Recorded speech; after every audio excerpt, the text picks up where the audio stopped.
how can a person become more aware of defense mechanisms, and how can we actually break through them? So the first key, like in Tantra and actually in spirituality in general, I would say is awareness. So in order to become aware, we need to kind of want to be aware. And again, that is a question of, do we understand that we are here in this life for learning, for our soul to understand things and qualities.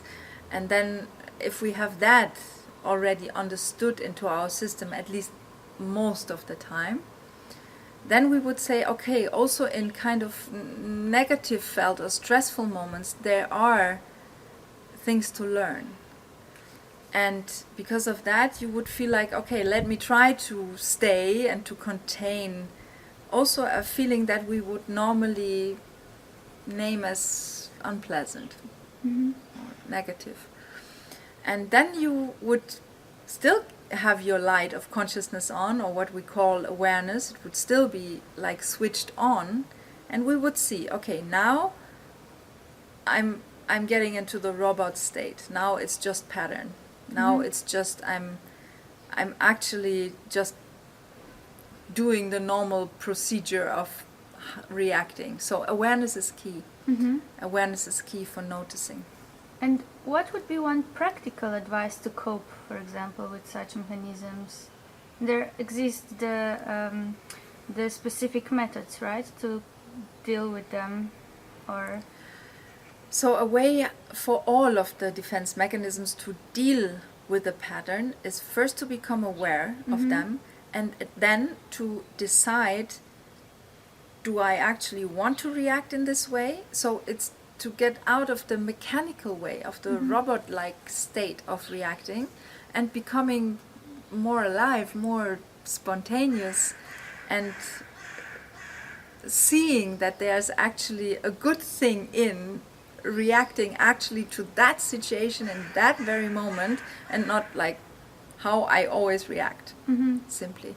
So again, here awareness is the mechanism to cope for all of them. And then yes, they have specific ways of, let's say the psychopath needs to understand that he's always a bit too much, a bit too loud, a bit too imposing, a bit too not keeping the barrier that the other person has.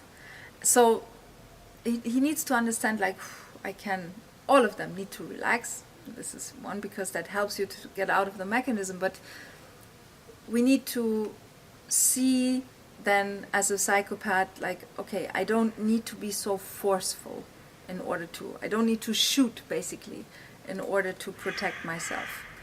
So a movement would be like, instead of imposing and leaning forward, you could say, okay, I lean back.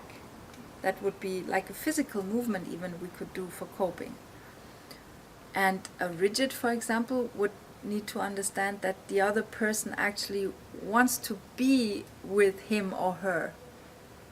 Like, you are important as a person, and if I have an argument with you, I still want to stay in contact. I want to be with you, and if there's just a fortress, it feels like talking to the wall. So the rigid would have to remember, okay, I let down my bridge from my fortress, and actually, even if I don't invite people in, but I can go out on the bridge and we can have a talk, like at least that. I can run back fast and get the bridge up, but let's at least let the bridge down, and I'm here and you are there with your army, because this is how it feels, yeah.